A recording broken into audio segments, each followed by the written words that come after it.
Olá, sejam bem-vindos a mais um episódio do Ciro Podcast, um espaço reservado para a odontologia, onde nós iremos compartilhar histórias inspiradoras, avanços tecnológicos e dicas para os profissionais da área. Eu sou o Dr. Juliano Martins Bueno, das unidades Ciro, e hoje eu serei host desse episódio juntamente com a minha colega, doutora Maiara Viandelli. Olá a todos os colegas cirurgiões dentistas que estão nos acompanhando aqui. Olá para você, acadêmico de odontologia, que gosta do conteúdo, que gosta da área, né? Que se interessa pela odontologia. Sejam todos muito bem-vindos a mais um episódio do nosso Ciro Podcast. E a nossa convidada de hoje para esse episódio é a professora doutora Fernanda Tenório, né? A quem a gente tem muito prazer, muita alegria de trazer aqui hoje, né? Para conversar um pouquinho da experiência dela dentro do contexto da odontologia, dentro do contexto da radiologia odontológica, e especialmente hoje, né? Para o nosso tema, falar um pouquinho sobre a ultrassonografia dentro da odontologia. Então, seja muito bem-vinda. Muito obrigada, Maiara. Estou felicíssima com esse convite de estar aqui, muito honrada mesmo, de verdade. É um prazer para nós, né, poder receber a professora Fernanda aqui. Fê, fico muito feliz de te ter aqui. Além, né, de uma radiologista fantástica que eu admiro muito, né, eu tenho prazer de ter também, né, como amiga, então, como colega na especialização de radiologia, então, para nós é um grande prazer poder te receber aqui e usar, né, da experiência que você tem dentro da radiologia, de todo o seu conhecimento, da sua dedicação à área da radiologia, ao longo dos anos, né, da sua formação profissional, e a gente poder discutir um pouquinho mais sobre esse contexto hoje, especialmente da ultrassonografia, né? Para vocês que estão nos assistindo, vamos deixar aqui os nossos arrobas para você nos seguir nas nossas redes sociais do Grupo Ciro. Então, para você, colega cirurgião dentista, o arroba Ciro Cirurgião Dentista. E para você que é um admirador da área, que é paciente dentro do Grupo Ciro, o nosso Instagram, Ciro Radiologia. Inclusive, né, semanalmente, a professora Fernanda está com a gente também nas redes sociais, né, fazendo as postagens sobre o entendimento dela, sobre o conhecimento dela dentro da área da radiologia, né? Então, nos siga lá. Se você gostar desse episódio, compartilhe com os colegas para que esse conhecimento, né, possa ser difundido, para que a gente possa ter a odontologia cada vez mais valorizada, especialmente a radiologia odontológica. Fê, queria que você se apresentasse, falasse um pouco para nós sobre a odontologia na sua vida, né? Que você contasse um pouco para nós como que a odontologia, ela chegou dentro da sua escolha de curso, né? Dentro da graduação. Como que foi para você essa relação com a odontologia, a escolha do curso, como que foi a sua graduação dentro do contexto da odontologia? Se já existia essa vontade desde antes, ou se foi ali nos momentos, né, decisivos finais do vestibular, que veio a radiologia, veio a odontologia, né, de maneira geral, para a sua decisão. Então, Maiara, obrigada mais uma vez. Obrigada, Juliano. Eu até brinquei com a Maiara ontem. Nossa, estou me sentindo muito importante de falar no podcast, de falar da ultrassonografia, que hoje é a minha paixão dentro da radiologia odontológica, dentre outras coisas. É o que eu tenho me envolvido e me apaixonado, assim, cada vez mais no desenvolvimento, em realizar o exame, na interpretação, em ensinar sobre. Então, estou extremamente feliz de estar aqui podendo falar sobre isso. E falar um pouquinho de mim também, né, que também é uma honra falar. A odontologia, ela entrou na minha vida, assim, de forma, eu acho que como entrou na vida de alguns colegas.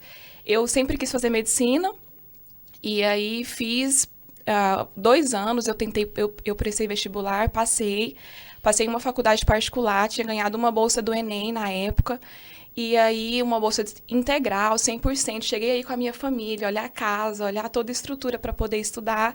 E, por fim, acabou que não deu certo. A gente descobriu alguns meses depois que eles estavam vendendo as vagas. Naquela época que o Enem tinha...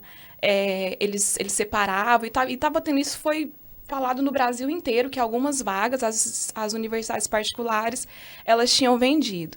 E aí, para mim, foi uma frustração, assim, uma frustração gigantesca, porque eu pensei, era a minha chance. Já tinha 2 anos que eu estava tentando. E aí, conversei com a minha família. Na minha família não tem ninguém dentista, não tinha nenhum médico, não tem ninguém na área da saúde. A minha mãe é dona de casa, meu pai é engenheiro, então não tenho tios, não tinha ninguém da família, mas sempre foi um desejo ser uma profissional da área da saúde.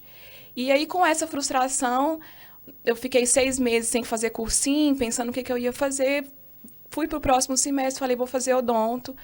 Aí fui, passei em 5º lugar na época, então já comecei o curso assim, empolgada. Falei, acho que é isso que é para mim mesmo, né?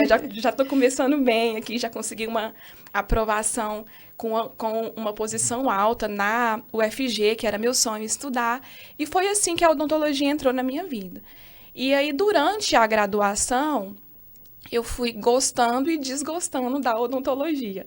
Porque a odontologia raiz mesmo de consultório, dente, prótese, endo, ela ficava assim cada vez mais longe da minha paixão, daquilo que brilhava o meu olho.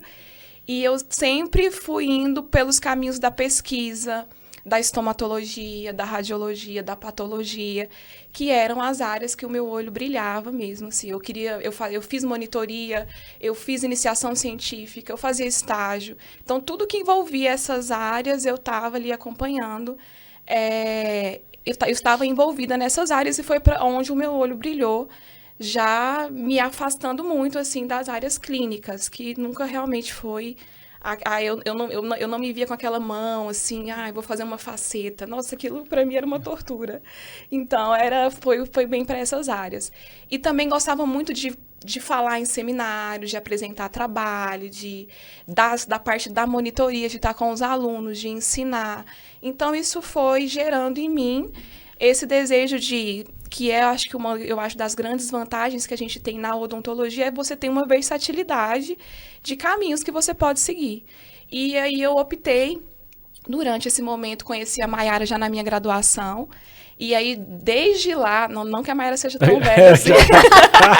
Eu senti Entregou. Se eu falar que a Maiara me inspirou, vai parecer que a Maiara tá tão... Mas não é isso. Ela já era uma jovem inspiradora. Ela já era uma jovem senhora, naquela... E aí conheci a Maiara, conheci a professora Regiane através dela. E enquanto ela estava no mestrado, eu estava fazendo iniciação científica junto com ela. E aí já posso adiantar que me inspirei muito nela, na professora Regiane, para seguir aquele caminho, porque eu acabei pegando muito gosto e me encontrei no caminho da pesquisa e da docência. Então, já terminei a graduação e aí os meus colegas me falavam, Fê, você tem que fazer mestrado, é a sua cara, é o seu caminho. Então, além de eu me enxergar, tinha em volta pessoas que viam que isso era o melhor para mim, assim, no contexto de quem eu era, assim, do meu perfil. E aí fui fazer mestrado, também, novamente, junto com a Maiara, junto com a professora Regiane. E aí, já terminei, eu acho que eu fiquei 2 meses na clínica, porque a gente termina pobre, e quando faz mestrado continua pobre, porque a gente só vive de bolsa e tem que dedicar integralmente. Então, tentava ali conciliar com o consultório, mas muito na marra, muito porque eu precisava de um dinheiro extra ali para me manter no mestrado. Depois veio a bolsa, aí já emendei com o doutorado também. E acho que durante o doutorado é que veio a grande virada de chave, assim, na minha carreira. Porque quando a gente está naquele mundo, assim, muito de pesquisa, de docência, que é uma coisa que o Juliano, já ouvi ele falando em outros momentos, você acaba muito focado nisso e esquece um pouco de mercado de trabalho, de mão na massa. E aí, durante o meu doutorado, eu fui convidada pelo professor Elismar, a professora Carla, eles tinham uma clínica de radiologia, e eu fui trabalhar com eles como dentista, como clínica geral mesmo, realizando os exames, montando os templates, realizando o exame de tomografia. E foi aí que a minha paixão pela radiologia, ela acendeu um pouco mais. E aí veio a vontade de fazer uma especialização, mas eu não tinha dinheiro na época para fazer também. Doutorado, continuava pobre. E aí... Aí você melhorou de vida? Aí não, aí o que no foi? No caso, eu continuava estudante. Estudante e pobre, né? Bolsista, naquele aperto. Aí essa renda que eu tinha trabalhando nessa clínica me ajudava muito.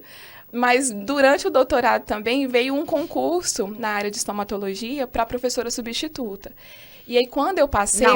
Na UFG, na área de diagnóstico bucal. E quando eu passei, que aí ia entrar um dinheiro bom, aí eu falei, agora eu vou fazer uma especialização, porque eu vou terminar o doutorado e eu preciso ter...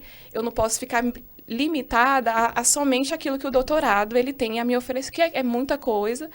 Mas como eu precisava de ter trabalho, quando eu terminasse o doutorado, eu falei, eu tenho que fazer uma especialização. E aí pensei o que eu ia fazer e acho que as coisas foram encaminhando de forma tão... que o ciclo se fechou de forma tão certa, que foi no mesmo ano que a Maiara, a Carol, o Tiago, a Marília iniciaram um curso de especialização na Ciro. No mesmo ano que eu passei, que eu ia ter dinheiro para pagar. Então, não tive dúvida, acho que eu conversei com a Maiara, conversei com o Tiago também, falei, vou fazer. Vou entrar, vou dar meu jeito, vou arrumar tempo, porque a gente não tem, né? O tempo nesse período era escasso. Durante o meu curso de especialização, eu sempre faltava uma aula, porque tinha que estar na UFG, tinha coisa do doutorado para fazer. Mas eu acho que foi aí que veio essa virada de chave na minha carreira, foi ter feito esse curso de especialização na Ciro. Porque quando eu terminei o meu doutorado, a gente acaba tendo algumas opções limitadas. Você tem que encontrar um emprego em uma universidade, em uma faculdade, você fica à espera de um concurso, às vezes esse concurso não vem. Então, com a vaga nem sempre surge no momento. Já durante o doutorado, isso é uma angústia, né? Porque você se forma como docente, como pesquisador, essa é a minha formação raiz, assim, eu acho que mais do que dentista, eu acho que eu sou professora e pesquisadora, assim, eu me vejo mais do que como cirurgiã dentista, então essa é a minha formação. Mas eu precisava de algo para a parte clínica, que pudesse, né, abrir portas de emprego para mim, para eu não ficasse aí esperando uma vaga aparecer em faculdade. Docência. E aí, quando eu fiz a especialização, foi essa virada de chave. Porque aí eu vi realmente com a radiologia uma oportunidade de trabalhar em empresas particulares, em desenvolver um trabalho particular e ir para a parte clínica que não fosse o consultório que eu não gostava, né? Então, foi essa grande virada de chave que depois, inclusive, me proporcionou continuar sendo professora. A gente, né, hoje a gente, através da ultrassonografia, a gente tem orientado trabalhos de mestrado. Então, através da radiologia e da especialização, foi a grande virada de chave para mim profissional, que foi onde eu me encontrei e onde eu consegui me encaixar de forma que hoje eu me sinto realizada dentro do mercado de trabalho. É interessante, né, fazer esses comentários sobre a trajetória para inspirar mesmo, né? Muitos alunos que hoje têm dúvida em relação ao futuro, à carreira na área acadêmica, se faz ou se não faz um mestrado, se segue para uma especialização, se vem, né, para pós-graduação, lato sensu, ou se fica na área estrito sensu, a gente vai ter, né, alguns episódios aqui justamente com professores, convidados, para falar a respeito dessa experiência em relação, né, à carreira acadêmica, para a gente entender isso também como uma possibilidade, né? Hoje a Fê trabalha na área da radiologia e está na área acadêmica também, então dessa possibilidade também da gente fazer o que a gente gosta. E é uma dica que se eu pudesse dar uma dica para qualquer aluno que está em mestrado e doutorado, amplie sempre que possível, amplie as possibilidades que você tem de desenvolver algo diferente, ou o contrário também, se você fez só uma especialização clínica e tem interesse em fazer um mestrado e pode fazer, faça, porque com certeza tudo acrescenta para que chegue em algum momento da vida e você seja preparado para aquela oportunidade ou para aquele momento, ou como profissional, tudo eu acho que é ganho, é vantagem, com certeza.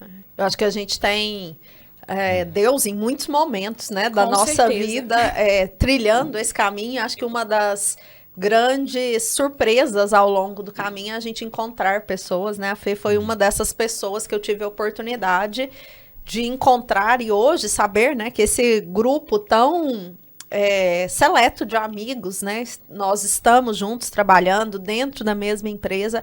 Acho que foi uma excelente oportunidade. Eu falo sempre que... Pensar que isso começou 11 anos atrás, assim. Eu conheci a Mayara tem... tem. Ela estava na graduação e eu também. Tem isso tudo. Já tem um tempo, né? Que a Fê me aguenta. Não é? Que ela você me aguenta no seu pé, né, Mayara? Né? Então, falo um dos motivos, né? Quando eu estava no mestrado, desenvolvendo os trabalhos dentro da área da radiologia, trabalhando com a parte de tomografia, óssea, né? avaliação óssea para implantodontia, uma das coisas que me motivaram a me manter ali, né? A gente às vezes pensa em desistir, né? Falar, tá muito difícil. E uma das grandes surpresas que eu tive foi, de fato, né? A Fê, me lembro da professora Rejane falar, olha, a gente precisa escolher um aluno da graduação para fazer parte do seu trabalho do mestrado como iniciação científica. E a Fê veio, né, dentro desse convite. Ela que você que indicou. Né, indiquei, falei, ó, a gente tem uma aluna na graduação que é excelente e veio, né, a Fê. Depois nós tivemos a Carol Serafim também, né, que hoje é radiologista e trabalha com a gente também, Ana Carolina Serafim, que veio dentro da iniciação científica, dentro do meu projeto já na época do doutorado. E hoje é para mim, assim, uma alegria muito grande, né? Poder ter acompanhado as meninas. Ter inspirado, pode falar isso. Você inspirou a gente, com certeza. Eu faço ter acompanhado desde a graduação, né? Me lembro da Fê, radiologia, segundo período, terceiro período, né? No diagnóstico bucal. E ter esse acompanhamento, né? De ver a profissional que hoje você de poder dividir sala de aula, de poder dividir todo o meu trabalho hoje, né, com gestão dos radiologistas dentro do grupo. Então, acho que a gente só evoluiu. Eu também não desisti do doutorado por conta dela, porque quando eu fui defender e não tinha a possibilidade, né, de defender o doutorado, a pessoa, não, mas a gente ainda tem pacientes, vamos aumentar a amostra. Eu falei, a senhora não precisa de mim, nós temos a Fernanda, que vai continuar a pesquisa, né? Então, em 2016, quando eu defendi o doutorado, a Fê deu prosseguimento aí, né, ao meu estudo a gente tem artigo ainda nosso para sair. Para sair, né? Dessa época ainda. Dessa época, então, acho que eu acho que bom. Eu fui o único que fiz o caminho inverso, né? De ter ido primeiro à especialização. Porque quando eu formei, né, quando eu terminei a graduação, aí a gente olhava para os professores, você falava assim, gente, todo mundo da área de radiologia e diagnóstico é muito novo. Então você olhava ali na cadeira a Regiane, o Elis Mauro, a Maria Amélia, a Maria Alves. Era todo mundo recente na área, a época. Aí a gente brincava, né, os alunos, né? Ali só se morrer um se a gente matar um ali para abrir uma vaga, que é todo mundo muito novo. Ia demorar muito, então, né? Na minha geração ali, ninguém seguiu muito ali pro mestrado, doutorado, né? Todo mundo foi... Ó, gente, precisa ganhar dinheiro, vamos para a especialização, vamos arrumar emprego, vamos começar a vida profissional, né? Então, na minha época, não teve essa motivação, já ao contrário de vocês, né? Que já pegaram... A motivação foi ao contrário, né? E eu acho que a gente viveu um momento da pós-graduação também muito forte. O desenvolvimento do programa de pós-graduação aqui da Universidade Federal de Goiás aconteceu muito, né? Junto ao momento que a gente estava vivendo. Então, à medida que a gente... já até mencionei isso aqui num outro episódio, né? Eu fui para o doutorado na primeira turma de doutorado aqui da Faculdade de Odontologia, da UFG. Então, era um momento assim que o programa... estava crescendo, o programa continua. Todo mundo vestiu a camisa, né? Vestiu para que o programa crescesse, na minha época não desenvolvesse. tinha mestrado e doutorado, né? Não tinha. Acho que começou com mestrado profissionalizante, depois né? Isso. É verdade. Primeiro foi em radiologia, profissionalizante em radiologia. Na minha época eu terminei, não tinha, é verdade.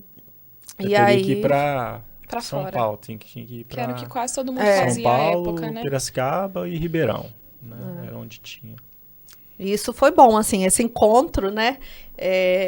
Da gente poder se encontrar durante a graduação, a pós-graduação, né? E isso acho que estreita muito o que a gente vive hoje, né? E de esse trabalhar sentimento, assim, de realização, é bom, você se sente realizado com o que faz, mas também com as pessoas que estão ao seu redor. Isso traz essa sensação de, eu atingi um ponto de sucesso ou de realização pelo que você faz, mas também com quem está ao seu redor. Com quem está no caminho. Isso é muito bom. Fê, e quando dentro desse contexto que você mencionou, né, da sua trajetória profissional, quando que a ultrassonografia especificamente veio fazer parte, né? A gente trabalhava com ultrassonografia, a gente tinha esse contexto da ultrassonografia na graduação, né? Eu me lembro bem na disciplina de diagnóstico bucal 4. Principalmente na estômago, né? Na estomatologia a gente tinha uma aula, né, dentro desse contexto, falando de exames, acho que era medicina nuclear, ressonância magnética e ultrassonografia. E eu lembro que a gente achava aquilo muito distante na maioria das vezes, né? Quando a gente falava, a ultrassonografia ela pode ser usada na área odontológica, poucas aplicações. E quando que a gente teve essa mudança em relação à ultrassonografia? Queria que você comentasse um pouco, assim, do ponto de vista tanto de contexto do Brasil, de contexto mundial hoje, né, com relação à ultrassonografia. E para você, particularmente, quando que surgiu a ultrassonografia na sua carreira como radiologista? Você já tinha feito a especialização? Já tinha terminado. Né? A Fê, só para a gente mencionar, né, como ela colocou aqui, ela fez parte da nossa primeira turma do curso de especialização em radiologia do Instituto Ciro, com a Faculdade. Então, descendente aí, né, eu repito, para mim foi maravilhoso, assim, foi um divisor de águas, foi onde eu me apaixonei mais ainda pela radiologia, onde eu comecei a querer realmente levar para o meu lado profissional principal a radiologia, foi a partir desse curso. Então, para mim, foi uma experiência, assim, maravilhosa. Vou pedir para antes de você falar da ultrassonografia, você mencionar desde a sua entrada, né, para trabalhar com a gente como radiologista dentro do Grupo Ciro. Disso, né? E a partir disso, como que chegamos até a ultrassonografia. Aí eu fiz, então, entrei na primeira turma, fiz o curso e todo mundo que faz o curso já era assim desde a primeira turma. A gente termina querendo trabalhar na Ciro. Então, a gente tem, né, os alunos têm também essa expectativa. E, claro, porque você passa a conhecer todo um universo de tecnologia, de exames, de qualidade da imagem, de rotina de trabalho que passa a ser muito atrativo para o radiologista querer trabalhar na Ciro. Então, eu já tinha terminado, a gente já estava perto de terminar, a Ciro abriu o processo seletivo, e aí eu me inscrevi, deu certo, passei, fui aprovada, e assim que acho que eu terminei em fevereiro, final de janeiro, a gente já estava selecionada para trabalhar na Ciro como radiologistas. Nesse período... E vieram outros radiologistas aí na sua época, né? Vou deixar para a Fê fazer um agradecimento, né? E com os colegas também, porque a gente veio de uma leva muito boa. Vieram, assim, dessa minha turma, a gente hoje tem 5 colegas que trabalham, que são radiologistas, assim, maravilhosos também. Vocês sabem disso tão bem quanto eu. Assim, profissionais excelentes que veio comigo nessa leva dessa primeira turma. Então, a gente saiu dessa primeira turma, no meu modo de ver, com um alto padrão, assim, de profissionais, de radiologistas que foram verdadeiramente formados, assim, preparados para esse mercado de trabalho. Então, para mim, foi uma honra entrar com essas colegas que eu admiro, que estão com a gente trabalhando hoje, e que foi um momento único mesmo, em termos de marco na minha carreira profissional, assim, foi muito importante. Entrei na Ciro, logo entrei também para dar aula no Instituto Ciro, ainda estava terminando o doutorado, e durante o curso a gente teve aulas de ultrassonografia com a Priscila, com a Flávia Bustamante, a gente teve, e a fala delas ficou me martelando de que era um campo dentro da radiologia que a gente precisava estudar, conhecer, enquanto radiologistas, um pouco mais sobre o exame. Eu acho que eu cheguei até a falar com isso com o Juliano durante o curso, que eu tinha vontade de fazer. A Abro ia fazer um curso específico de ultrassonografia, que aí depois foi adiado para o ano seguinte, a gente não conseguiu fazer. Tinha falado para o Juliano que eu iria fazer. E eu acho que esse desejo, assim, da ultrassonografia, ele vem, eu acho que vem de uma característica pessoal que é assim, é difícil, é um desafio, então me dá, eu quero fazer. Eu vou tentar. Eu vou tentar, pode ser que eu não consiga, mas eu tenho esse motivação de falar, não, é um desafio, é para ir lá, é para tentar, vai ter que estudar, é difícil, então eu tento. A minha mãe fala que para mim que desde criança é assim, a Fernanda era uma criança que, se você levasse ela para a praia, você tinha que ficar de olho, eu não tinha medo da onda, eu não tinha medo no mar, e comer até com medo, eu vou. E acho que eu trouxe isso desde a infância, assim. Então, era uma coisa nova, difícil, de difícil interpretação. Na odontologia, como você falou, a gente não teve formação para ultrassonografia sólida, um pouquinho ali, poucas aplicações, mas eu tinha esse interesse muito forte de aprender, de conhecer o exame, e junto com isso entrou o desejo do Juliano, que eu acho que ele pode falar disso melhor do que eu, de também trazer a ultrassonografia para Ciro. Então, juntou, acho que a fome com a vontade de comer. Ele já tinha o interesse de trazer a ultrassonografia e eu o interesse de aprender, de fazer o exame, de dar esse pontapé inicial para a gente ter o exame aqui na clínica. E aí eu fui para o Rio, fiz o curso, depois a professora Tânia veio, treinou a nossa equipe também, isso tudo no mesmo ano, em 2021. Nós treinamos e logo em seguida, Juliana, então acho que agora é hora da gente investir. Então, junta um chefe que gosta também do novo, gosta do desafio, e eu admiro essa característica nele também. E com a minha vontade, com a nossa vontade, que passou a ser uma vontade da equipe, de ter a ultrassonografia, de trazer para o nosso curso de especialização. E a gente começou esse caminho aí com um trabalho de formiguinha mesmo, do zero, assim, aprendendo, pedindo ajuda às colegas e indo, até a gente ter o serviço sendo ofertado hoje, né, de forma bem estabelecida como a gente tem hoje na clínica. E aí você tinha me falado em relação ao campo geral. Deixa eu deixar ele responder. Por favor, eu vou deixar contar o lado dele da história. Vou deixar ele contar o lado dele, por que ele quis. Então, Então, como que foi essa questão da ultrassonografia? Como que ela chegou ao Grupo Ciro?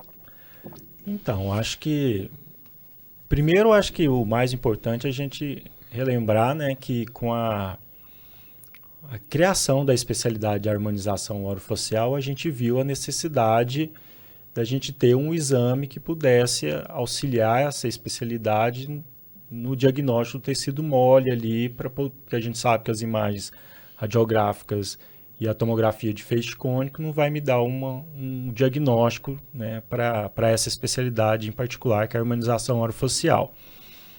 Então a gente viu que ia ter uma necessidade de ter o exame de ultrassonografia, que é o mais indicado para essa especialidade.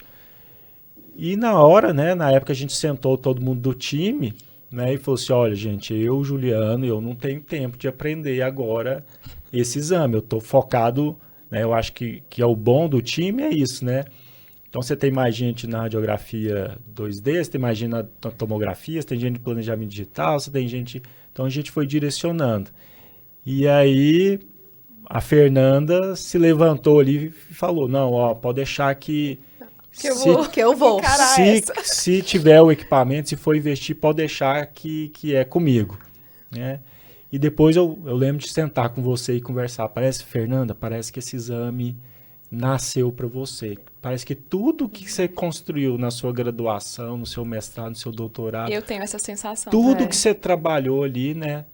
A experiência com a estomatologia. Me ajuda muito, tudo, parece que tudo foi voltado para a ultrassonografia, né? E aí depois nós sentamos, né? Fizemos os cursos, sentamos e avaliamos. Não, agora então, já que a missão da Ciro é entregar os exames para os cirurgiões dentistas, para que eles possam desenvolver, né, um melhor plano de tratamento, possam ter um melhor diagnóstico, então a gente precisa atender essa especialidade também, fechar essa parte que a gente faltava oferecer. Então, fomos lá, investimos no melhor equipamento para poder prestar o serviço, com a melhor profissional, né? Estava Hoje, aprendendo. não, hoje a gente já sabe que você hoje é referência do Brasil, hoje você está nas top 5 aí, igual você passou na UFG, eu vou falar que você hoje está nas... top 5. Você está na top 5 Imagina. do Brasil aí, Imagina. você está nas top 5 Você do tá Brasil na top 5, hoje. tá? Dos meus amores. Tá na top 5 do pessoal que trabalha aí com a ultrassonografia. Parabéns pelo Eu que sua agradeço, dedicação, Juliano. pelo seu estudo. Eu que agradeço. Né? É como eu falei, juntou a fome com a vontade de comer. Então, eu não teria conseguido jamais sem a estrutura, apoio, suporte que hoje nós encontramos na Sírio. E ainda, já te interrompendo e já te devolvo, é muito interessante esse pensamento do Juliano, que se você me perguntou como que isso estava no Brasil. No Brasil não tinha clínica de radiologia fazendo ultrassom. A gente tinha profissionais liberais que tinham um aparelho, que estavam de forma brilhante desbravando esse caminho. Então tinha a professora Tânia, a Fernanda em Brasília, Flávia no Rio, Priscila no Espírito Santo. Então você tinha áreas, Letícia lá no Sul. Então você tinha áreas, algumas regiões do Brasil com profissionais pontuais, isso eu estou te falando de pouco tempo, 3 anos, 4 anos atrás, que estavam desbravando esse serviço, mas a gente não tinha uma clínica de radiologia odontológica que ofertasse o serviço. Então, essa ideia, ela não foi só pioneira aqui. Nós somos a primeira clínica do Brasil que oferece tudo, né? Que isso também é uma grande vantagem para nós. Às vezes, eu pego um paciente que eu suspeito que ele tem um cialólito. Aconteceu isso esses dias. E ele também fez uma tomografia por uma outra razão. Eu consigo associar a imagem que eu olho na ultrassonografia com a tomografia. E está lá o cialólito grandão em ambas as imagens. Então, isso é bom, porque eu consigo ter, além de fechar essa porta, de eu tenho o exame para tecido mole, eu tenho o melhor exame para avaliação óssea, eu tenho o melhor exame para avaliação dentária, eu consigo consultar histórico desse paciente, eu consigo acompanhar outros exames que às vezes eu preciso associar uma avaliação óssea com tecido mole. Então, essa ideia do Juliano de trazer para uma clínica, ela foi pioneira à época. A gente não tinha clínica de radiologia odontológica que ofertasse, além dos serviços que já eram consolidados, como radiografia, tomografia, fluxo digital, a ultrassonografia. Então, foi uma ideia, uma inovação em todo o Brasil, do meu modo de ver. Além da inovação do exame, o exame está dentro de uma clínica odontológica. Então, isso na época nós não tínhamos. A gente não tinha publicação na época, a gente não tinha livros de referência, a gente não tinha clínicas de radiologia odontológica, a gente tinha profissionais, como eu falei, incríveis, brilhantes, que estavam desbravando, com as quais eu aprendi muito, que são a base da minha formação aí na ultrassonografia, mas a gente ainda estava num caminho então, eu vou até aproveitar esse comentário, então, para você explicar para os cirurgiões dentistas aí, qual a diferença, então, da ultrassonografia de face para a ultrassonografia do restante do corpo, que a gente vê muito aí na clínica médica, né? A pessoa grávida vai lá, faz tudo. Qual que é a diferença aí do exame? Essa diferença, Juliana, ela está diretamente ligada à evolução da ultrassonografia. Então, a gente tem um exame que é extremamente consolidado na medicina. A ultrassonografia é um exame base. Eu sempre falo nas aulas que a ultrassonografia está para a medicina, como a radiografia ela está para nós, cirurgiões dentistas. É o exame básico. E a gente tem, é um exame antigo, que tem, né, não é um exame novo, mas de 15 anos para cá, e mais ou menos desde finalzinho da década de 90, a gente tem tido o investimento do desenvolvimento tecnológico para as sondas de alta frequência. Que hoje a gente tem sondas de ultra alta frequência, que são sondas ali que estão acima da faixa de 15 MHz e acima de 30 MHz são sondas de ultra alta frequência. A que a gente tem de maior assim, visualização são as de 70 MHz, que a gente não tem aqui no Brasil, mas a gente tem estudos mostrando o que se consegue com essa avaliação. E qual é a diferença, né? O que a gente consegue com essas sondas de alta frequência, diferente do que a gente tem nas de baixa frequência, que são as utilizadas para avaliação gestacional, gestantes ou partes mais profundas, outras partes do corpo.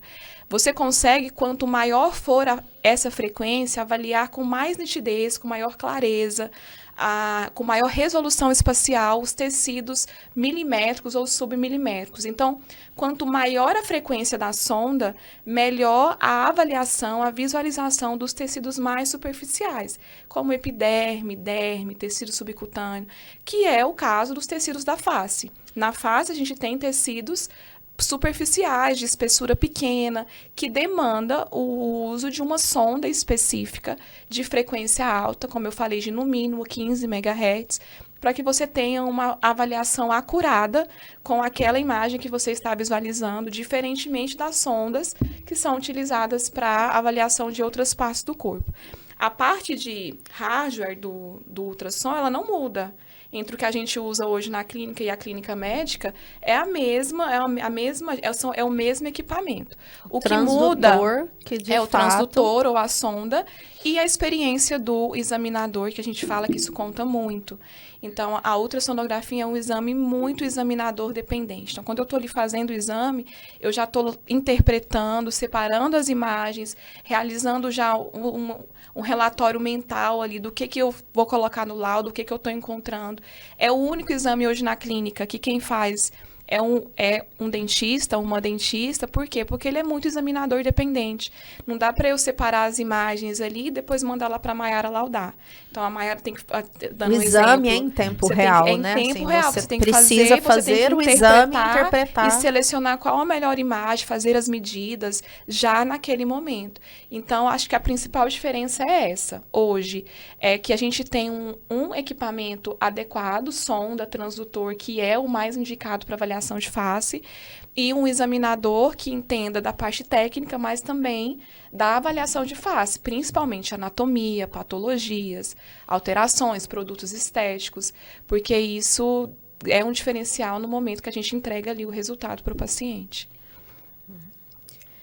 Dentro desse contexto, né, de aplicação da ultrassonografia, hoje, o que a gente vai ter em relação a essa característica da ultrassonografia de aplicações mesmo, para o cirurgião dentista que quer solicitar esse exame? Em quais situações clínicas está indicado, né, ou está prescrito cientificamente o uso, pela sua experiência clínica hoje, né, com relação à ultrassonografia? Em quais situações é importante que o cirurgião dentista entenda que esse exame faz parte, né, da rotina ou da necessidade individualizada, clínica, para trazer respostas para ele? A gente já falou um pouquinho aqui e basicamente a ultrassonografia é um exame para tecido mole. Para tecido mole superficial. Então, a gente só consegue avaliar com a ultrassonografia os tecidos que estão acima do osso. Então, tecidos mais profundos ou intraósseos, nós não conseguimos avaliar porque a onda sonora não consegue penetrar o osso para a gente ter essa avaliação. Então, ela é um exame para tecidos moles. E aí a gente traz esse exame para odontologia, que inclusive eu acho que justifica a importância de se ter o exame em uma clínica de radiologia odontológica, porque a gente tem muitas indicações voltadas para a demanda da odontologia. Eu brinco que toda semana, se eu abrir o PubMed, vai ter um artigo novo hoje. Não, no começo era muito mais difícil, mas hoje eu tenho quase toda semana uma publicação de ultrassonografia de alta frequência voltada para a face, que seja as mais consolidadas, que são a diferenciação de materiais de preenchimento que são colocados em face. Hoje é considerado um exame padrão ouro, principalmente por conta dessa alta frequência, da resolução que a gente tem na imagem. É o exame que a gente consegue essa avaliação submilimétrica, que eu não consigo na ressonância magnética, por exemplo. É uma dúvida que eu recebo de muitos colegas. Eu quero avaliar isso no tecido. A gente, na ressonância, por exemplo, você não consegue separar epiderme de derme, porque são estruturas tão pequenininhas que a gente não tem essa diferenciação. Essa resolução nem ali na tomografia de feixe em leque, a gente também não consegue. Então, eu consigo visualizar, por exemplo, lá na tomo feixe-leque ou na ressonância que tem um produto, mas muitas vezes eu não consigo falar qual produto que é. A ressonância que também é um exame pra por imagem indicado para tecidos na maioria moles. dos casos é o exame padrão ouro. Mas quando a gente fala de identificação de materiais de preenchimento, a gente fica com... A ciência traz isso de forma muito bem estabelecida. A ultrassonografia da face de alta frequência é o melhor exame para essa avaliação. Você consegue auxiliar nas intercorrências, né? Então, hoje a gente usa muito o exame para auxiliar o colega que está ali com processo infeccioso. Essa semana eu vou auxiliar uma colega que está com uma área de abscesso em relação ao fio de sustentação. Então, a gente vai guiar para ela ir lá na área do fio e tirar somente o fio, evitando traumas maiores ou exposição maior de tecido em face. Nas compressões ou nas obstruções vasculares. Então, a gente tem uma ferramenta que é o Doppler, que permite que você identifique onde está o vaso sanguíneo, se tem fluxo de vaso sanguíneo contínuo na região, ou se esse fluxo foi parado ali em algum momento por um produto que foi colocado dentro desse vaso, ou comprimindo, né, esses produtos mais densos, comprimindo esse vaso. Então, consigo auxiliar também nessas intercorrências. Tenho muita aplicabilidade hoje na estomatologia, então acho que isso vem do que a gente estava conversando, de eu atendi durante 10 anos, né, lá no CGDB, durante mestrado e doutorado, especificamente na área da estômato. Então, eu acabo recebendo muitos exames de profissionais da estomatologia para essa avaliação. E aí a gente avalia glândula salivar, alterações musculares, lipomas, fibromas, alterações inflamatórias, infecciosas, voltando para a estética, medição de gordura para lipo de papada, avaliação da vascularização dessa região também. Então, a gente tem até aplicações novas. Então, essa semana eu abri um artigo que usava a ultrassonografia para guiar uma enzima para ajudar a degradar um lipoma. Então, fizeram uma série de casos clínicos, porque para ter a certeza de que essa enzima está indo lá no centro do tumor, benigno no caso, mas lá dentro, para essa degradação realmente começar de dentro para fora e conseguir abranger ali toda a área neoplásica. Então, é uma área que eu brinco que ela não é o presente, ela não é o futuro, ela já é o presente. E o profissional que realiza qualquer tipo de intervenção, de avaliação, de tratamento em tecido mole, hoje ele precisa entender um pouquinho da ultrassonografia, as indicações, o que ele puder entender ali da imagem, porque é uma ferramenta que tem assim, crescido cada vez mais e que é essencial para o profissional que intervém ou trata ali algo em tecido mole, no nosso caso, principalmente na face. Você comentou, né, a respeito de um termo que a gente ouve muito falar em solicitações de exames de ultrassonografia, que é o termo Doppler. Né? A gente fala ultrassonografia com Doppler. Então, queria que você mencionasse para os colegas especificamente o que é o Doppler no exame de ultrassonografia, né? Você chegou a mencionar que ele é utilizado para a gente avaliar a parte de vascularização. Mas explicar isso para os colegas. O que é o Doppler no exame de ultrassonografia? Eu sempre falo nas aulas assim, né? Não existe ultrassonografia da face sem Doppler. Então, o nosso exame, todos os exames, eles são no modo B, que a gente faz, é o modo brilho, que é a imagem ali em tons de cinza, onde a gente vai diferenciar os tecidos ou identificar as alterações, e o modo Doppler. Então, o modo Doppler, para que ele serve? Para avaliar a presença de fluxo sanguíneo e a direção desse fluxo. Se essas células sanguíneas estão em direção à sonda ou em direção contrária. Mas, basicamente, o Doppler colorido, ele serve para identificar a presença de vaso sanguíneo e em qual tecido esse vaso está. Então, eu consigo, com a imagem ultrassonográfica, definir o calibre desse vaso através do Doppler, a localização, em qual tecido ele está, em qual profundidade, em qual camada da face, se está justa ósseo, se está um vaso sanguíneo mais superficial. Eu consigo realmente avaliar se naquele perfil de paciente a gente tem uma variação anatômica ou se ele segue o padrão geral de porcentagem maior em termos de anatomia.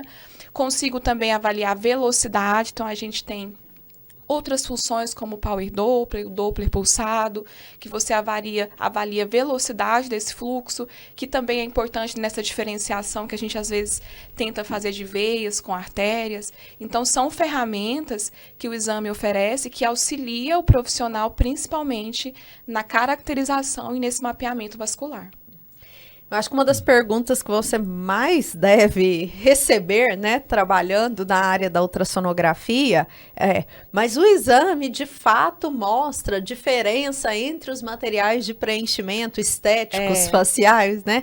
Eu acho que essa é a pergunta número 1 que vem na nossa cabeça quando a gente pensa no exame pelo WhatsApp. De ultrassonografia. Vou conseguir, você vai conseguir ver, vai diferenciar. Vai dar para ver, vai dar para diferenciar. Será que não vai ser um PMMA mesmo, né? Todo mundo com medo do PMMA. Isso. Então, vamos falar um pouquinho a respeito desses materiais estéticos que hoje são muito utilizados na face, especialmente, né, decorrente, como o Juliano colocou, da especialidade que nós temos hoje, né, de acordo com o Conselho Federal de Odontologia, de harmonização orofacial, e dessa possibilidade de uso de materiais estéticos em face e como que a ultrassonografia pode beneficiar tanto os pacientes que fazem esses preenchimentos, os pacientes que fazem algum tipo, né, de uso de material estético em face e como isso traz benefícios para o cirurgião dentista que vai executar esses procedimentos. A gente vive, eu falo assim, a gente vive a era do tecido mole, né, hoje, porque a maioria dos profissionais dentistas, inclusive a odontologia é a única área da saúde em que a harmonização é uma especialidade, então a gente tem hoje vários colegas profissionais que se formam e querem ir para a área da harmonização, ou profissionais que já estão na odontologia há um tempo e mesmo assim querem acrescentar a harmonização à sua vivência clínica. Muitas das vezes até por um desejo do paciente, né? O paciente que faz uma reabilitação. Você faz botox, você faz preenchimento e o profissional agrega isso ao plano de tratamento que ele faz. Ele faz uma reabilitação oral ali em relação à estética do sorriso e aí ele quer mexer na face pra também. Finalizar de forma mais harmônica possível. Então é muito comum. A gente hoje, a maior parte dos profissionais, assim, uma grande parte, na verdade, eles estão investindo em conhecer, em realizar procedimentos de harmonização orofacial. E aí, dentro da sua pergunta, como eu falei, a ultrassonografia ela é padrão ouro. Quando eu falo padrão ouro, eu estou falando que ela é o exame, que é o melhor exame, que é o exame mais acurado para a diferenciação desses materiais de preenchimento. Então, por exemplo, vou pegar aqui os dois que são os mais conhecidos, né? Se a gente pegar a imagem do ácido hialurônico e a imagem do PMMA, mais conhecida aí como metacril ou polimetilmetacrilato, são imagens que na ultrassonografia elas são opostas. A diferenciação delas ela é muito clara no momento que eu estou avaliando a minha imagem. Então, não tem como, para um examinador experiente que sabe essa diferenciação entre os materiais, eu falar que o ácido hialurônico é um PMMA e vice-versa, porque eles têm comportamentos ultrassonográficos completamente diferentes. O ácido hialurônico, por exemplo, ele vai aparecer escuro, preto na minha imagem, ou um tom de cinza um pouco mais escuro, vai variar aí do cinza ao preto. Já o PMMA, ele vai variar de um cinza quase branco para um branco bem evidente na minha imagem, a depender da diluição com a qual esse produto foi colocado. A hidroxiapatita de cálcio, da mesma forma, ela aparece branca, que é o que a gente chama de hiperecóico na imagem. Então, eu consigo, com a imagem, diferenciar, fazer essa diferenciação de forma clara e dar uma resposta convincente, acurada, no meu laudo, no meu relatório, sobre qual é o produto da face que está no rosto ou em qual tecido está. Além de falar em qual camada da pele está. Então, se é um histórico de preenchimento prévio, que o profissional chega lá no seu consultório e fala, Mayara, eu queria colocar um novo material, né? Um exemplo aleatório. E você não tem ideia, então, com a ultrassonografia, eu consigo te falar qual material é, em qual região da face está e em qual camada da pele esse produto está. Então, a gente consegue uma resposta quase em 100% dos casos, né? Raros os casos que às vezes a gente tem, por exemplo, a gente tem o PMMA e o óleo de silicone, que são materiais permanentes, que eles têm, em alguns casos, imagens semelhantes. Sim. Então, a gente vai sugerir um ou outro. mas a gente consegue falar, ó, é um material permanente, é um material não reabsorvível, que é uma característica desses dois materiais, que já traz para o profissional uma resposta importante em cima do plano de tratamento que ele está fazendo. É muito arriscado hoje, né, com esse tanto de gente fazendo harmonização, esse tanto de pacientes que desejam os procedimentos, você fazer esses procedimentos sem o exame prévio. Eu sempre avaliar o que o paciente já fez, né? Sem conhecer essa face. Eu falo assim, nós somos dentistas. Não se coloca um implante hoje dentro do osso sem, no mínimo, uma panorâmica, ou sem uma periapical. O ideal é uma tomografia, mas você não faz você não remove uma lesão de cárie sem uma interproximal. Mas a gente está fazendo, eu falo a gente enquanto classe, né, dentistas, vários procedimentos invasivos sem avaliar esse tecido, essa anatomia, o que tem ali, qual que é a espessura, onde eu vou colocar. Isso é importantíssimo para um planejamento seguro e para um prognóstico que evite casos de intercorrências, como a gente tem atendido aí em alguns casos importantes. E muitas das vezes, o próprio paciente, ele fala, eu já fiz algum procedimento, ele vai em outro profissional e ele não sabe falar qual é o material que foi utilizado. E o pior é que quando, às vezes, ele acha que sabe, foi colocado um outro material, porque isso também acontece. Então, é um risco que o colega pode ter também quando ele recebe o paciente. É o paciente falar, não, o colega me falou que foi colocado ácido hialurônico há 10 anos. Aí você vai olhar lá, fazer o exame, na face do paciente, na verdade, foi colocado o PMMA, que não tem como a gente permanente confundir. E às vezes o paciente não sabia que era esse material, ele não ia informar isso para o dentista. E a gente pode ter processo inflamatório, nódulos tardios formando por mexer nesse material permanente que estava ali quietinho por anos. Isso. Então, é um risco muito alto. Você falou uma questão de terminologia que a gente está muito acostumado, né, na área da radiologia odontológica, com termos como radiolúcido e radiopaco, para diferenciar o preto do branco. Hipodenso e hiperdenso dentro da tomografia, né, dentro desse contexto da tomografia. E você falou o termo, fica uma imagem hiperecóica. Então, vamos explicar aos colegas o que é uma imagem hiperecóica, o que é uma imagem... Vou tentar fazer essa explicação de forma simples, assim. Como que o preto e branco, primeiro, como que o nosso mundo de cinza aparece na ultrassonografia. Para o profissional entender de forma clara, quando a gente pensa lá no radiopaco, lá da radiografia, quanto mais densa a estrutura, quanto mais mineralizada ela é, mais branca ela vai aparecer lá na radiografia, e é o que a gente chama de imagem radiopaca. Então, o esmalte aparece bem radiopaco, as trabéculas ósseas, a dentina. Então, são estruturas mais mineralizadas que aparecem bem brancas na imagem radiográfica. E a gente chama de radiopaco. Na ultrassonografia, tem um comportamento semelhante. Então, quanto mais denso for o tecido, mais mineralizado, ou o metal, ou o próprio PMMA, que é um acrílico, ele vai também aparecer branco na minha imagem. E essa imagem que aparece branca, a gente chama de hiperecóica, que é uma imagem que forma muito eco, ou um eco de muita intensidade. Ou seja, a energia utilizada para a formação da imagem é uma onda sonora. Essa onda sonora vai encontrar um tecido muito duro e vai quase toda ela voltar. A onda sonora não consegue penetrar tecidos muito densos. Então, como ela não consegue penetrar, a maior parte dela retorna. Esse retorno, ou essa reflexão, se chama eco. Então, quanto mais denso é esse tecido, mais eco ele forma, e a gente chama de hiperecóico. Tudo que aparece muito branco, nessa escala de cinza, entre o preto e o branco, tudo que aparece ali mais perto do branco, são estruturas muito densas que formam imagens hiperecóicas. E o contrário, quando você tem estruturas pouco densas, tecidos moles, líquidos, essa onda sonora praticamente é toda absorvida por esse tecido e quase nada de eco, de reflexão é formado. E aí você tem as estruturas hipoecóicas, pouco eco, que formam pouco eco, e ou anecóicas, que praticamente elas vão aparecer bem pretas, elas quase não formam eco, que é, voltando, ter o mesmo a mesma linha de raciocínio que a gente tem para as imagens radiolúcidas. As lesões císticas, por exemplo, como que elas aparecem? Elas aparecem escuras, porque geralmente elas ou é uma cavidade de ar, ou uma lesão com conteúdo líquido. A gente tem o que aparece escuro na radiografia também vai aparecer de forma geral escuro na minha imagem ultrassonográfica. E aí a gente chama de hipoecóico, hiperecóico ou anecóico. É os termos que a gente usa. Muito bem.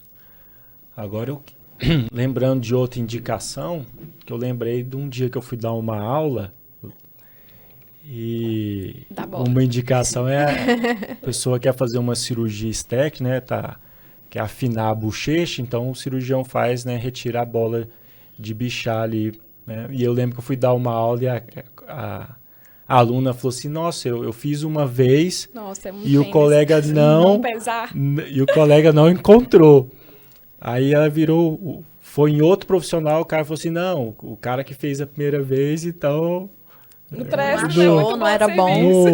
Incisou no lugar errado, né, certo, né? Falou assim, não, vamos fazer de novo. Aí o cara tentou de novo e não achou, né? E ela me contou, né, essa história lá durante a aula, falou assim, gente, acabou de chegar um equipamento justamente para a gente fazer esse exame para poder identificar. O ideal, né, para avaliação. Aí eu liguei para Fernanda, falei, Fernanda, eu vou te mandar uma colega dentista aí, uma aluna para fazer esse exame.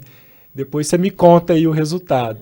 E aí, aproveitar o podcast aqui, conta pra gente essa história. Então, e aí me chega a aluna, né, que me conta essa história e dá um super pesar, porque ela passou por todo o pós-operatório 2 vezes. Então, era como se ela tivesse removido inchaço, sangramento, teve que manter esse repouso ali, mas os profissionais não encontraram essa bola de bichar, que a gente, né, popularmente chama de bola de bichar, a ser removido. E aí, o que a gente consegue com o exame, né? O que eu vi nesse caso? Em um lado, ela tinha uma bola de bichar muito escondidinha. Então, porque essa gordurinha do corpo adiposo bucal, ela se torna mais superficial nessa região aqui anterior ao masseter, próxima à região aqui de comissura labial. Mas ela é uma extensão de gordura, então ela se torna mais superficial aqui, ela passa por baixo do masseter, passa por baixo de arco zigomático e ela fica superficial de novo aqui na região temporal. Então, é uma gordurinha inteira. Então, tem pacientes que eles não vão ter essa extensão, essa porção anterior, ou vai ter elas um pouco mais escondida, que era justamente... mais profunda, abaixo do masseter. O caso dela. Um lado, ela só tinha mais, assim... profundo, embaixo ao masseter, e do outro lado era muito pequenininha e muito aderido ao músculo. Ela tinha, mas um volume muito pequeno, um caso assim, inclusive de assimetria facial, de ter uma bola de bichar de um lado e o outro de outro lado. E a literatura já traz isso, né? A gente tem um estudo em que foi feita uma avaliação ultrassonográfica com acho que 102 pacientes, se eu não me engano, e em 30% deles era contraindicado a bichectomia pelo exame ultrassonográfico. Ou porque a pessoa não tinha essa extensão para anterior, ou porque era um volume muito pequenininho que ela tinha. Esteticamente, né? Ia remover e não ia fazer diferença. Essa diferença estética que as pessoas tanto buscam, que seria um dos casos dela, caso tivesse encontrado. E eu brinco assim, se o dentista quiser, ele vai cavocar, ele vai encontrar uma gordura. Mas ele pode retirar uma área que não tem a menor necessidade de ser removida, não tem nem comprometimento estético. Então, com o exame, a gente consegue avaliar a presença dessa extensão para anterior, um volume aproximado, então, classificar se é um volume pequeno, médio, ou uma bola de bichar realmente grande, que merece essa intervenção cirúrgica, e a simetria. Então, se no meu lado direito, a gente tem um volume direito, às vezes eu tenho um volume maior do que o meu lado esquerdo. Então, o exame, ele traz respostas importantes nesse contexto, teria evitado casos como esse que o Juliano traz, de fazer uma cirurgia invasiva. Não deixa de ser um procedimento invasivo, onde se tem risco de encontrar vasos sanguíneos como veia facial, artéria facial, ducto parotídeo que passa dentro da bola de bichar. Então, você tem estruturas importantes que estão aí ao redor dessa estrutura, que, né, que em algum momento, hoje eu acho que diminuiu um pouquinho, mas já foi muito realizada a bichectomia. Ainda é um pouco menos, mas a gente ainda tem vários casos de realização. e que a ultrassonografia, ela deveria ser um exame pré-operatório obrigatório para que o profissional faça uma intervenção mais assertiva, sem cair em áreas em pacientes que tenham casos mais complicados, como essa aluna que o Juliano enviou para a gente. Então, era um caso que eu teria, talvez, evitado esses 2 procedimentos de forma desnecessária, que o exame teria ajudado muito. Dentro desse contexto ainda, né, de aplicações da ultrassonografia, a gente tem hoje muito uso, né, da ultrassonografia também relacionada à questão de intercorrências. Paciente que realizou algum procedimento e teve alguma intercorrência durante esse procedimento. Então, eu queria que você citasse para nós o que são essas intercorrências que levam à necessidade, né, de um exame de ultrassonografia. A gente pode utilizar a ultrassonografia tanto prévio à realização, né, de procedimentos, como nesse caso, na avaliação da bola de Bichat, prévio à realização de um preenchimento ali com algum material estético, mas muitas das vezes também pode ser utilizado pós-realização desse preenchimento, de um procedimento que tenha sido realizado, decorrente, muitas das vezes, de alguma situação de intercorrência para o profissional. Então, que você mencionasse, quais são essas situações de intercorrência onde a ultrassonografia vai estar indicada? A gente tem, assim, basicamente 2 tipos de intercorrência que acontecem, né, em tecidos moles, quando se trata dos procedimentos invasivos estéticos, sejam com bioestimuladores, com materiais preenchedores, em que a ultrassonografia ela pode ser útil. Nas intercorrências agudas, eu entendo que ela não é útil, ela deveria ser obrigatória, que são os casos de compressão e obstrução vascular, de formação de abscessos, de processos inflamatórios. Por quê? Porque quando se tem, por exemplo, uma obstrução ou uma compressão vascular, a ação do profissional ela precisa ser assertiva e rápida.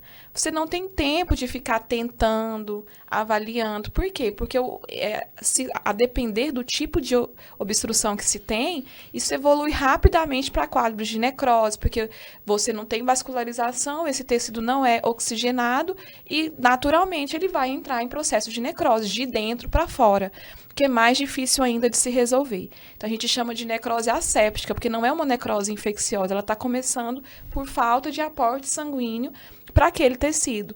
E se você não resolve isso rápido, se cria uma cratera mesmo, o tecido ele vai necrosando de dentro para fora. Então, quando chega na parte já superficial, necrosou uma grande quantidade de tecido internamente. Então, o ideal é que se haja de forma rápida, que o profissional saiba eu sempre falo, o bom profissional, ele sabe fazer o certo, mas ele sabe agir quando algo dá errado, e precisa agir de forma assertiva. Então, quanto mais a gente tem visto mais profissionais fazendo, maior a chance a gente vai ter de intercorrências como essa.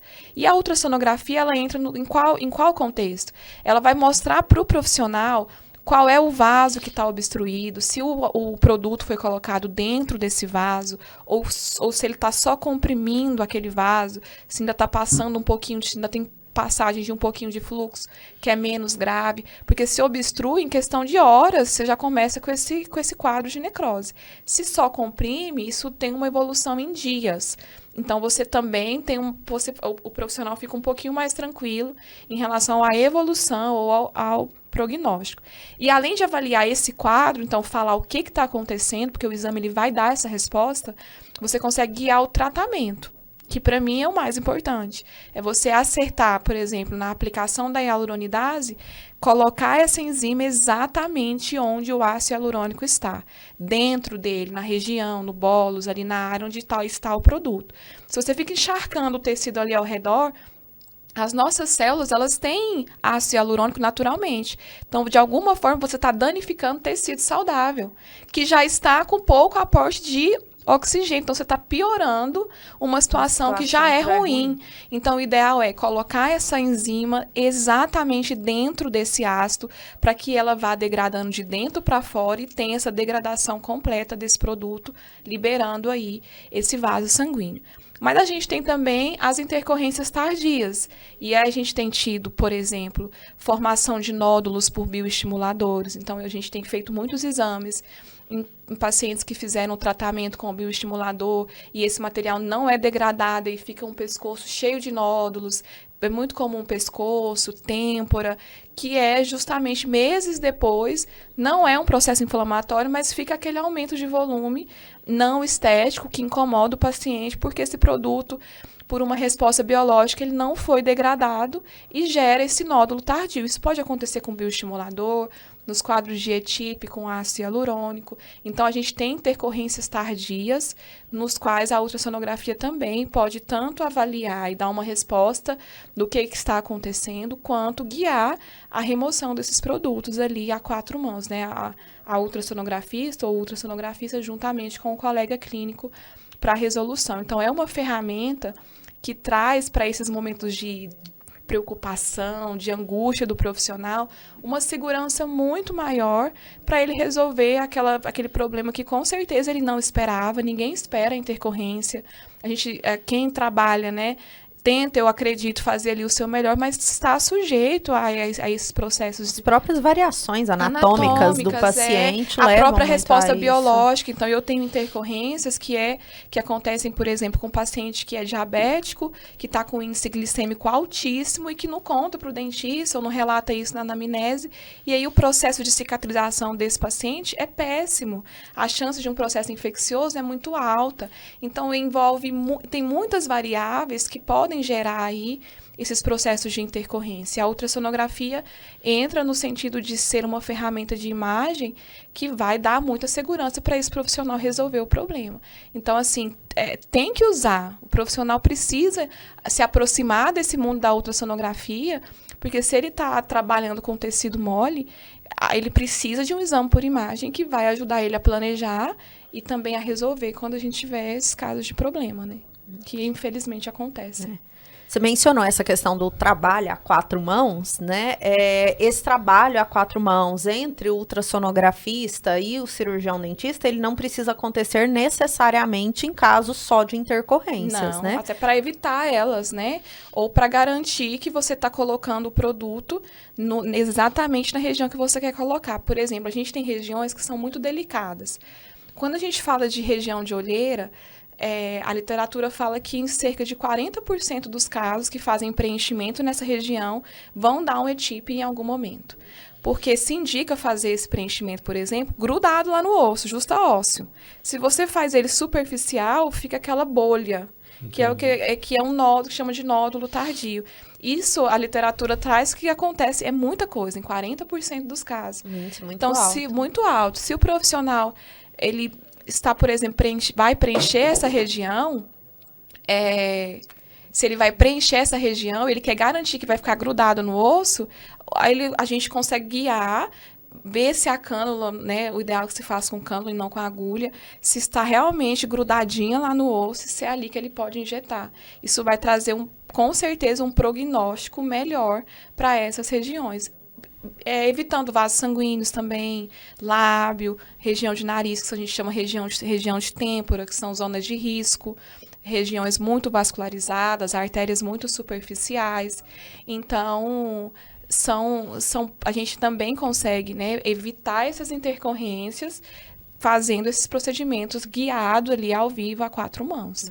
Acho que um receio que a gente tem por muito tempo, né? E a gente já comentou isso algumas vezes em conversas nossas, né? A dificuldade, por exemplo, o profissional trabalhando em região de nariz, onde a gente tem essa vascularização, tecido muito fino, uma vascularização muito sutil nessa região. Anastomose, né? Que pode acontecer com os ramos carotídeos internos, que são zonas de risco, né? Então, a gente tem áreas aí que são bem delicadas para esses profissionais assim, que fazem essas colocações, essas injeções de materiais preenchedores. São de risco. Vou fazer uma pergunta que...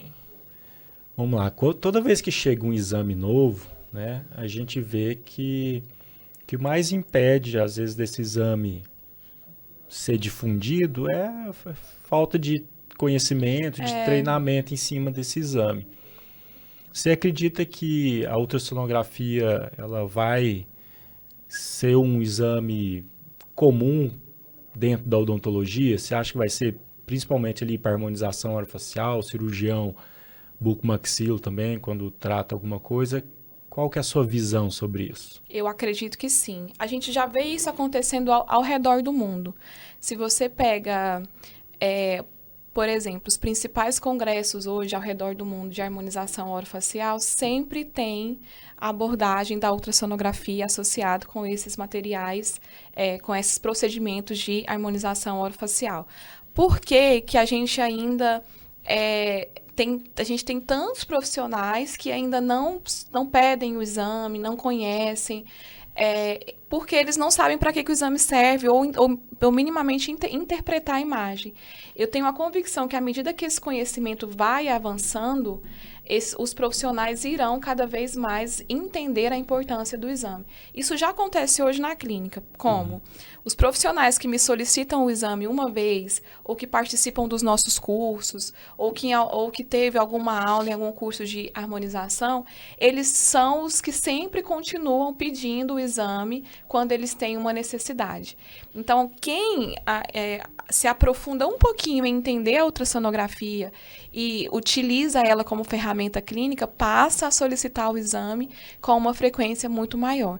Aqueles profissionais que não pedem ou que nunca pediram é porque provavelmente não sabem o quanto a ultrassonografia vai ajudar no contexto clínico, da atuação clínica de planejamento. Eu volto a falar, esses profissionais, eles faziam e fazem, né, vários procedimentos dentários e ósseos, e eles não fazem sem o exame por imagem. Mas os tecidos moles estão sendo aí manipulados em toda a região de face. Muito às cegas, né? Sem um exame prévio. Então, à medida que eles entenderem o quanto o exame é crucial para o planejamento e para o tratamento, eu tenho certeza que a ultrassonografia vai virar principalmente porque a ROF é hoje uma das especialidades onde a gente tem mais profissionais atuando, a ultrassonografia ela vai atender toda essa demanda que esses profissionais necessitarem.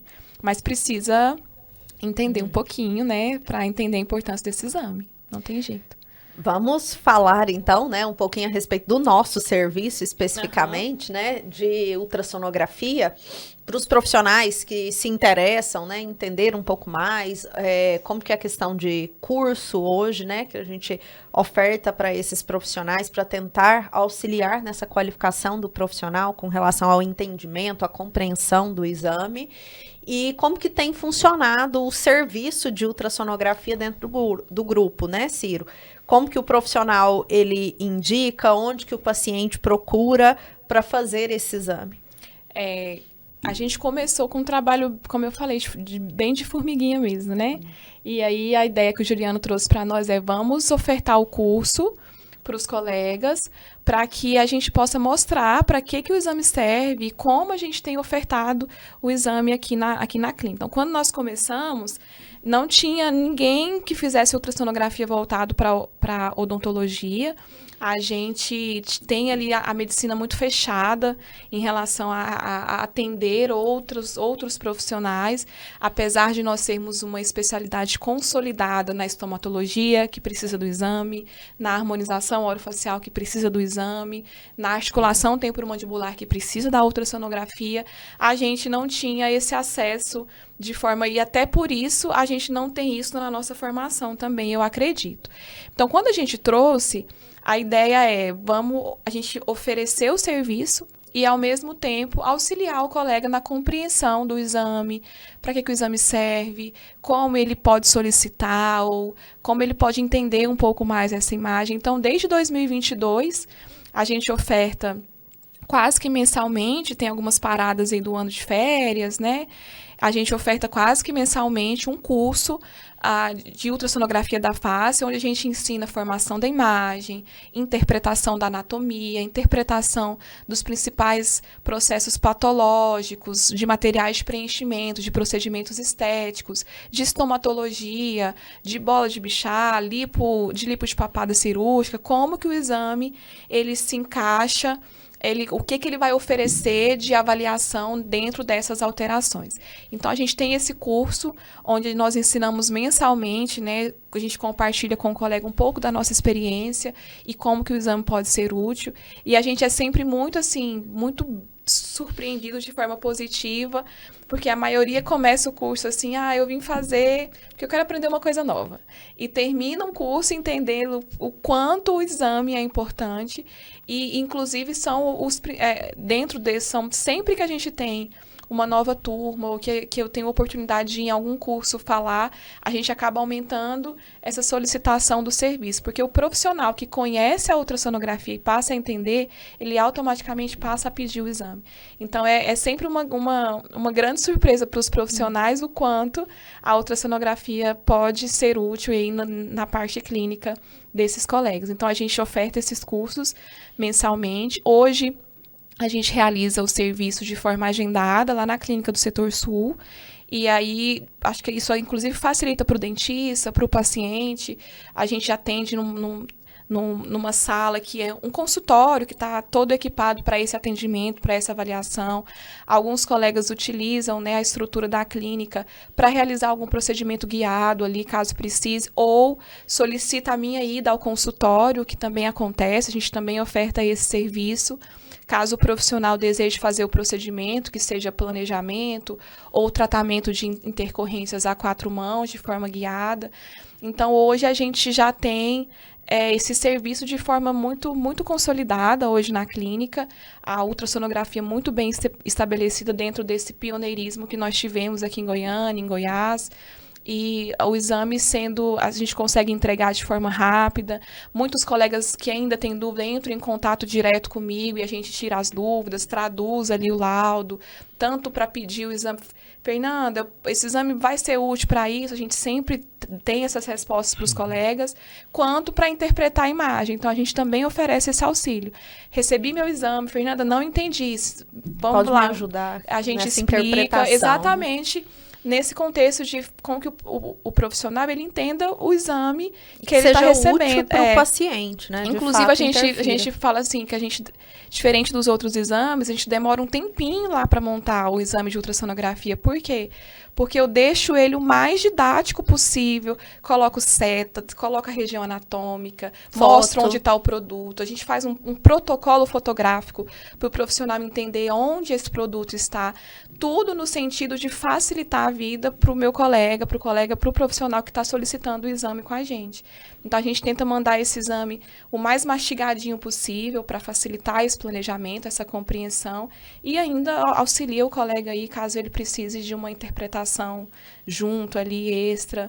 A gente tem tentado acrescentar isso de forma que facilite mesmo para o colega esse entendimento do exame. Tudo que a gente pode fazer, a gente está ali à disposição para fazer.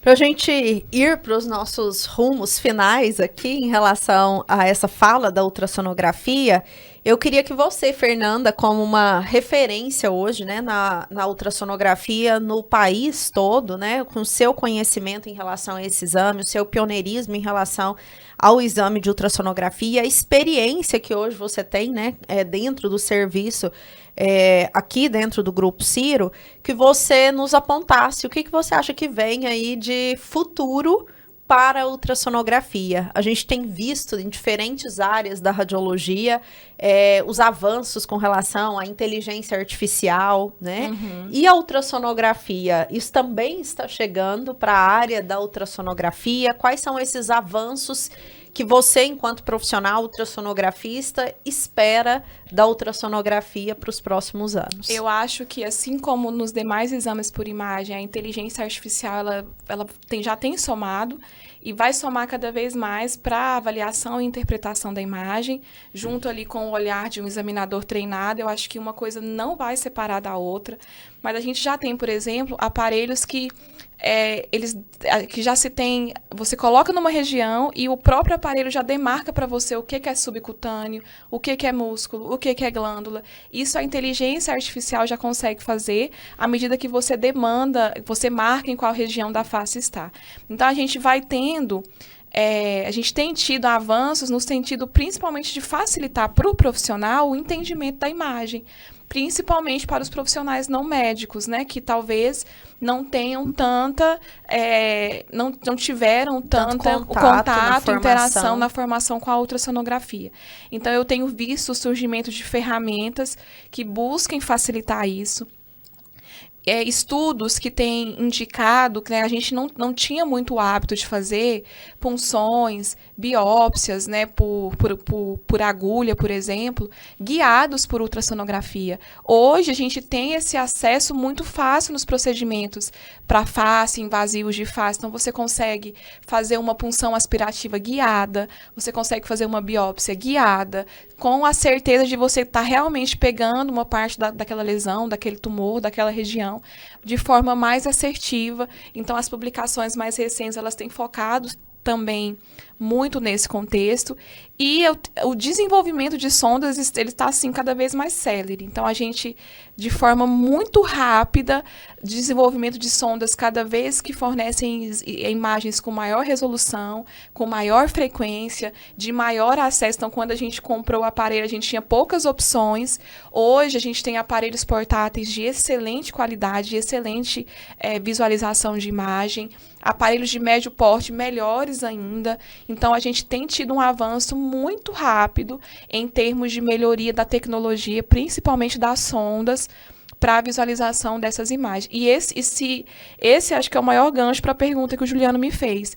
Esse investimento em tecnologia, em avanço da ultrassonografia, ele não é em vão. Então, as indústrias, elas têm observado o quanto a ultrassonografia ela é e será uma ferramenta cada vez mais essencial para os profissionais que estão manipulando ou interferindo ou fazendo procedimentos invasivos em tecidos moles. Então, as empresas, elas têm investido muito para esse desenvolvimento, com essa visão de que a ultrassonografia será indispensável e no futuro não tão distante. Ótimo. E qual vai ser o seu conselho, né, enquanto doutora Fernanda, radiologista, para a gente encerrar aqui nosso bate-papo, né, para quem quer atuar na área da radiologia, para quem sonha um dia, né, em ser radiologista, falo em ser uma radiologista assim, né, de sucesso, então... Assim. Top 5, top 5, top 5. Então, para quem quer um dia, né, estar dentro da radiologia, qual que é o seu conselho para esses colegas que estão chegando, né, para esse mundo preto e branco, esses tons de cinza, escalas de cinza e Doppler, né? Quero ser radiologista, quero ser ultrassonografista. Qual é o seu conselho para esses profissionais? Eu acho que é até suspeito falar, porque o meu olho realmente ele brilha com a radiologia, assim. Falo mais uma vez, foi onde eu me encontrei. E me encontrei muito exatamente porque eu acho que a radiologia ela é muito versátil. Então, você consegue, hoje, né, se a gente pegar dentro da nossa rotina clínica, a gente tem uma versatilidade imensa de atuações que nós podemos ter enquanto radiologistas, seja na tomografia, seja nos exames bidimensionais, no fluxo digital, na ultrassonografia.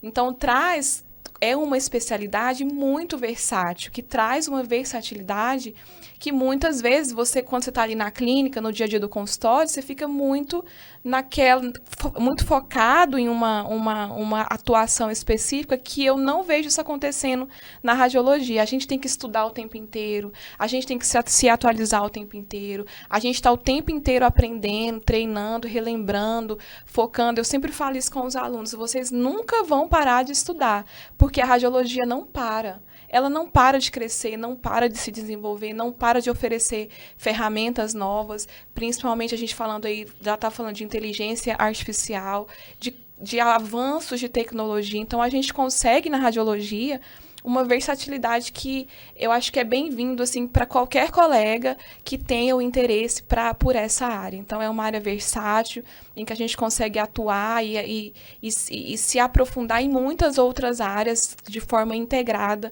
na odontologia. Para mim, de forma específica, brilha o meu olho porque eu me encontrei como radiologista, me encontrei como docente, me encontrei como pesquisadora, porque a gente está numa área nova, então a ultrassonografia demanda que eu esteja ali o tempo inteiro me atualizando, querendo trazer coisas novas, estudar coisas novas.